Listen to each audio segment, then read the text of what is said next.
അങ്ങനെ ഒരുപാട് നാളത്തെ അവധിക്ക് ശേഷം UAE സ്കൂളൊക്കെ തുറന്നു. ഒരുവിധ സ്കൂളൊക്കെ ഇന്നലെ തുറന്നു. പക്ഷേ ജാനുട്ടിയുടെ സ്കൂൾ ഇന്നാണ് തുറന്നത്. അങ്ങനെ രാവിലെ ഞാൻ കുളിയൊക്കെ കഴിഞ്ഞ് വിളക്കൊക്കെ തെളിച്ച് പ്രാർത്ഥിച്ചതിന് ശേഷം നേരെ അടുക്കളയിലോട്ട് കയറി. ആദ്യം അരി ഒന്ന് വാർത്തിട്ടു. പിന്നെ ബ്രേക്ക്ഫാസ്റ്റിന് ഇടിയപ്പം ഗ്രീൻ പീസ് കയറായിരുന്നു. പിന്നെ മാമ്പഴ പുളിശ്ശേരി വെച്ചു. എന്നിട്ട് മോളെ വിളിച്ചുണർത്തി കുളിക്കാനായിട്ട് പറഞ്ഞു വിട്ടു കേട്ടോ. എണീക്കുമ്പോൾ തന്നെ മോളെ ഞാൻ ഇതേപോലെ പ്രാർത്ഥിച്ചിട്ടാണ് എണീപ്പിക്കുന്നത്. പിന്നെ വടക്കൂട്ട് കറി വേണമെന്ന് പറഞ്ഞു. അവർക്ക് ഇഷ്ടപ്പെട്ട കറികളൊക്കെ ഉണ്ടാക്കി. അങ്ങനെ കുളിയൊക്കെ കഴിഞ്ഞൊന്ന് മോളെ ഒരുക്കി പ്രാർത്ഥിക്കാൻ പറഞ്ഞു. പ്രാർത്ഥിച്ചൊക്കെ വന്നതിന് ശേഷം ബ്രേക്ക്ഫാസ്റ്റ് ഒക്കെ കഴിച്ചു.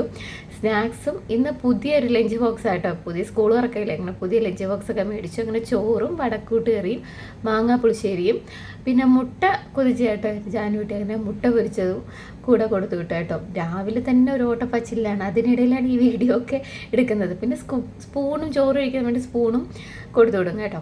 പിന്നെ മീനിന് ഫുഡൊക്കെ ടാറ്റ മീനിനൊക്കെ ടാറ്റയൊക്കെ പറഞ്ഞിട്ടാണ് എടുത്ത് സ്കൂളിലോട്ട് പോകുന്നത്. അങ്ങനെ അച്ഛനും കൂടെ ഒന്ന് മോളെ അയക്കാൻ വേണ്ടി വന്നു. അങ്ങനെ ടാറ്റയൊക്കെ പറഞ്ഞു മോളെ സ്കൂളിൽ വിട്ടു.